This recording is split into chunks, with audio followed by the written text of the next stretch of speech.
Now, there's a lot of things I could say, but I'll let this do the talking. Appalled, disgusted, infuriated. I could go on forever, guys. We made waves nationally. Big shout out to Dame Lillard for knowing what's up, and even AB. Love you, AB. But guys, there's so much that can be said, but there's also just so little that needs to be said because you watched the same game I did. Now, here is where we're going to dive deep today, is because I was obviously there live, and there is a lot that I have to cover. Now, there's a lot of things wrong, and there's a lot of things that we can do here, a lot of things that we can say. 30-5. You're going to tell me that they are going to shoot 30 free throws and we get 5. It's just simply not how the game goes. Now, let's go ahead and take a look here. Let me bring you over to my screen. Let's just dive deep before we get into the actual game here. And now, guys, I know that I like to wear my little thinking cap, but today we need to make a little change. We need to make a little change, and we need to put on our analytical cap. This is the analytical cap right here. Now, let's take a look. JJ, 15 points. 6 for 14. She didn't even get to the line. She didn't get to the line once, which I understand, maybe she could, maybe that was deserved. Maybe she didn't, maybe nobody fouled her. Maybe everyone was careful. I doubt it. I really doubt it. And if you were at that game, you would too, because that was ridiculous. Now, I don't know if you guys were aware, but before this game, Caitlin Clark needed 29 points to pass the all-time single-season NCAA scoring record. And let's go ahead and take a look here. So 8 for 22 on field goals, 11 for 12 on free throws. So take away 11 of her points, and what's she at? She didn't beat the record. Now, I'm not saying that they went out of their way to do this. No, that's not what I'm saying. But think about it, guys. This is her last game. It's her last game ever in Carver Hawkeye Arena. And of course, they needed to make a big deal. They had to celebrate. They had to say goodbye to the seniors, and of course they had to win. They couldn't, like, the league, the NCAA just couldn't stand to not have Caitlin, not make a big a spectacle out of this, and you have no idea how big of a spectacle they made it. It was absurd. But we'll get to the fans. We'll get to the fans a little bit later. Anyways, Caitlin Clark, 8 for 22 on field goals. That's abysmal for someone who's supposed to be the most prolific shooter in the country. Like, people are even saying that she's comparable to Steph. Now, I'm not saying that, obviously, because she's just not. Like, Steph is one of the greatest players of our generation, if not all time. Now, obviously, that's up for debate. That's not my place to comment on. But if you were at that game, you can see just how long she actually spends complaining. Now, look, 8 for 22 is abysmal. It's absolutely garbage. It is. Let me pull up the whole team shot worse than us from 3. But her 3-point shooting was just trash. I want to say that she hit maybe 5 tops. And for someone who's supposed to be automatic from the logo, she broke the record. She broke Pistol Pete's record from the logo. And you should have seen how many bricks she threw up. She can't drive to the paint. Now, we might as well get to the officiating at this point, because what I saw disgusted me. Absolutely disgusted me. Now, I don't know if anyone is aware about what happened with the Chattanooga NC State game, but it came out that one of the refs in that game was pulled at halftime for what's called background interference. And basically what that means is this ref obtained her degree from Chattanooga, didn't tell anybody, got assigned to this game, and then it came out at halftime and she was pulled. And what's the NCAA going to do about it? Our bad, nothing. It's her fault, if anything. And then you're gonna sit here and collect the single-handedly the worst ref crew I think I've ever seen. This is supposed to be the best of the best. This is the NCAA tournament. Now maybe you just had all the refs who actually had brain cells go to the men's tournament, and you just left the garbage for us over here with the women, which is abysmal, because I know Caitlin Clark went out and said more people care about the women than the men, which is just a lie. We're going to go ahead and look at the viewership for the finals eventually for the men compared to the women. It's the same thing with the Super Bowl, guys. Like, people don't sit there and watch during the regular season. They hardly even watch the playoffs. Everybody tunes in for the big game, the Super Bowl. It does numbers. It breaks records year after year. And I'm not saying that Caitlin Clark hasn't had a big impact on women in sports, and what she's done is amazing. She's an inspiration, and that is amazing. But what got her there is what is really doing me in right now, because if you sit at that game and you saw, everyone has an off day, I understand, but if you saw what she did, she complained after everything. They got a call, she complained. We got a call, she complained. That was the worst. A foul after foul was called on a West Virginia Mountaineer, and what did she do? She's sitting there crying to the refs. What do you actually have to say? The most bullshit foul I've seen in my life is called on whoever it is, and you're gonna sit there and say what? What are you gonna say? I'm not even gonna speculate, guys, because it's just not my place. But it was disgusting. I was disgusted. I have lost all my respect for her. Yes, she's a great shooter. In warmups, she was doing very well. But she wasn't doing well in the game. She was frazzled, and my Mountaineers, we did our job. We won that game as far as I'm concerned. We deserve to win this game by about 14 points. If you take away the, 30, because they were 30 for 5. I don't know if you could see that. Let's go to the box score. 30 for 5. Actually, I guess we should go to team stats. Yes. 25 for 30. Anyways, 25 for 30. They missed 5. 25 points off of free throws. 25 points off of free throws. And take away how many we got off of free throws. How many do you ask? 3. 3 for 5. This is disgusting. I am disgusted right now. 21 for 62, 17. We took more shots. We got more steals. We took the ball away. We did everything we did all year. The same game that we played all year that got us to this point. One of the top defenses in the country, if not the best. And how do you expect us to play a game when the refs call when we're scared to even touch her?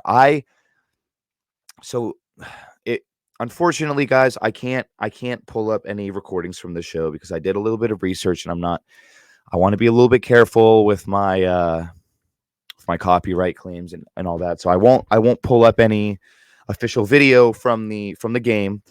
But here's what I have to say. I remember distinctly one play where Caitlin runs by, and I'm not even exaggerating. No glazing, no none of that. A finger on her, and they call it a foul. Yeah.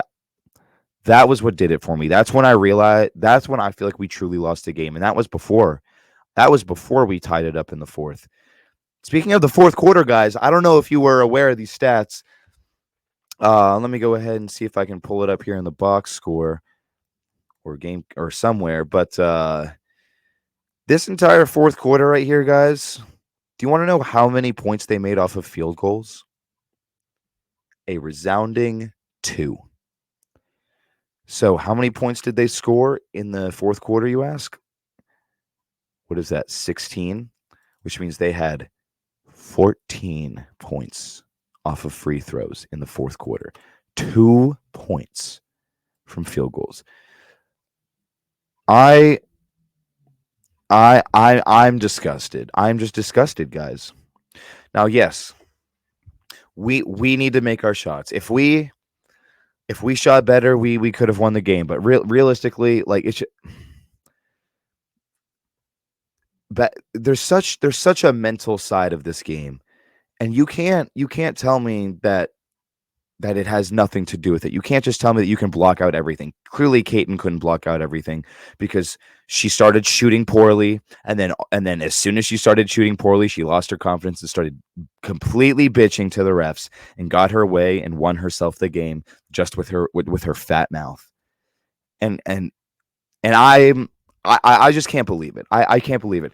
Now, I can't pull up the video, but if you go to YouTube, watch the official game highlights, about halfway through the video, you will see Caitlin Clark. This is the exact sequence of events. I'm not even exaggerating. Caitlin Clark pushes off Jordan. Now, I understand push-offs are a little hit or miss, but the refs didn't call it, so whatever. She pushes off Jordan, bricks a three. And then whoever it is on Iowa, Gabby Marshall, I believe, rebounds it and then lays it up and then for an and one. And I swear to God, you look at that. You can clearly see the court. You can see the color of the court between Kaya's arm and her head. Kaya didn't touch her. I believe the foul was called on Kaya. Kaya wasn't even you can literally see court between her and her head. There was no contact. And if it was on Jayla, that was ridiculous because Jayla's standing right there. She's standing right there straight up under the basket. So I understand it goes both ways, but it was so the consistency. It's the consistency. And I would love to call for a complete investigation, but I know nothing's going to happen. See, the NCAA is going to look at this Chattanooga game and be like, well, whatever, not a whole lot you can do. And then they're going to look at this game and be like, refs make mistakes. Well, really, they make mistakes. These are supposed to be the best of the best. This is the NCAA tournament. This is the big dance. And you're going to tell me that the best of the best made it's just a mistake, just a couple mistakes? Like, no, that's not what it was. That's not what it was. I don't know if you were aware. One of the refs, he's a Fairmont boy. And now you may think, oh, so that means that he probably had something for West Virginia. Believe it or not, he had the worst calls of the game. And it almost comes off as him doing everything in his power to go against West Virginia to prove that he wasn't biased. Now, I'm not saying that was the case, but that sure as hell seemed that way. There's not a whole lot else that we can say here, guys. It was ridiculous. Now let's move on to the fans.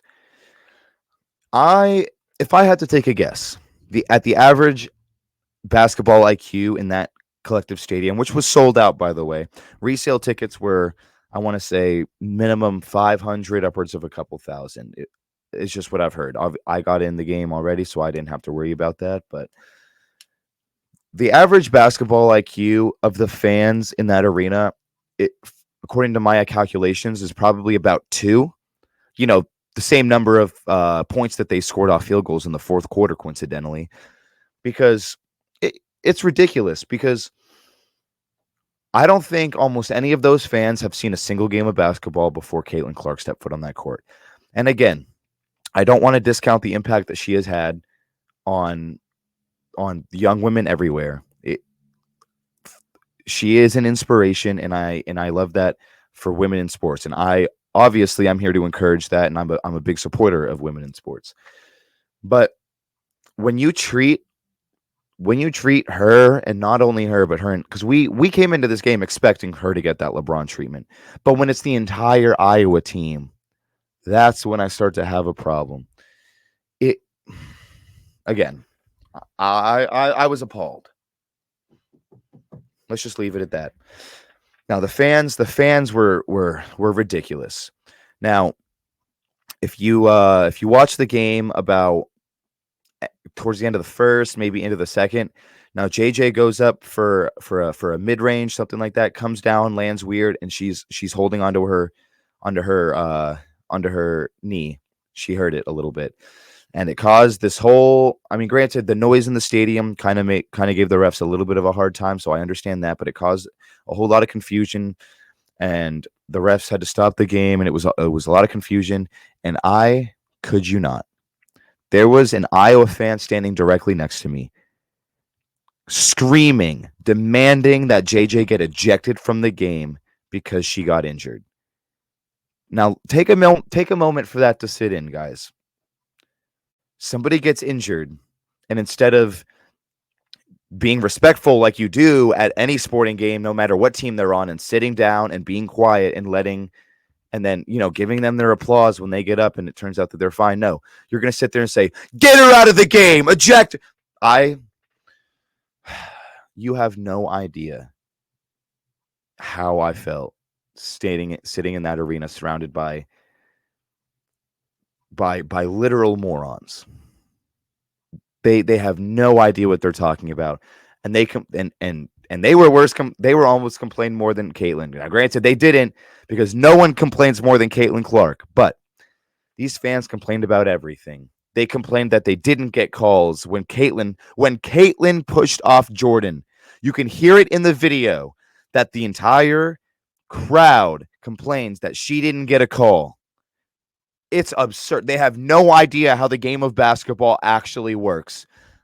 And again, they're supporting their team. I understand that, but they're taking away tickets from true basketball fans. 2 days prior to this game, the 16 and the 1, Iowa and Holy Cross, and then the 8 and the 9, West Virginia, Princeton. We play back to back. Iowa goes first. West Virginia plays after. Completely sold out for the Iowa game as well. And you should have seen the way that arena emptied before our game. They paid again. I said 500, upwards of a couple thousand for these tickets. This is how much some of these fans could have paid to go see this game.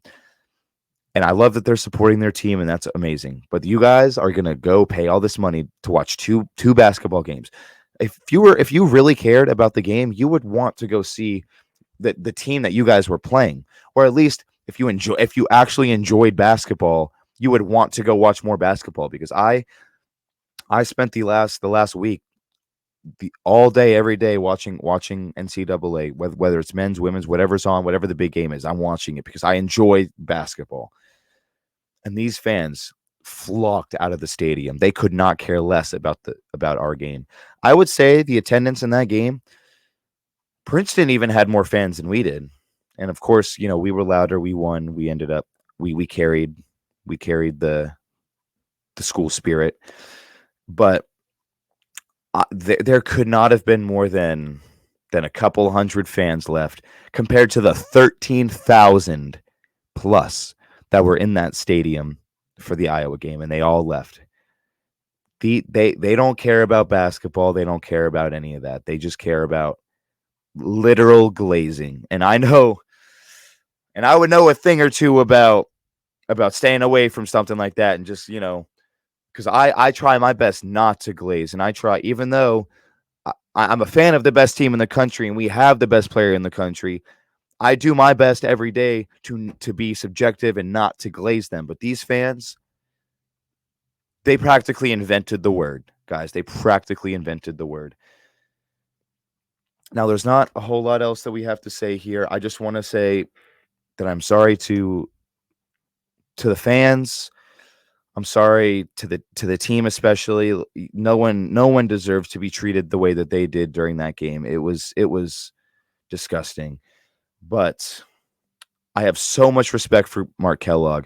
If I was on that court, I would have been ejected in the first quarter with how they were getting treated. And he continued to fight throughout the whole game, even at the end, when it was still in the last 2 minutes, after we tied it with 4 left, and then even after all these just ridiculous calls, one after the other, and we get nothing. We just get nothing, and they kept getting everything.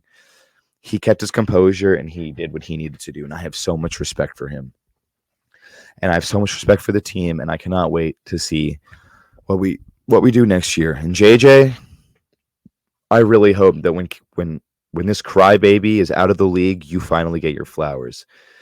Now, again, I don't want anyone to have the LeBron treatment. It's disgusting. I want this game to go back to what it was, and not this complete just padding and pillow forting. It's disgusting. But JJ, you're gonna come back stronger. Just use this as fuel. And Mark Kellogg, you are gonna come back and you're gonna be strong.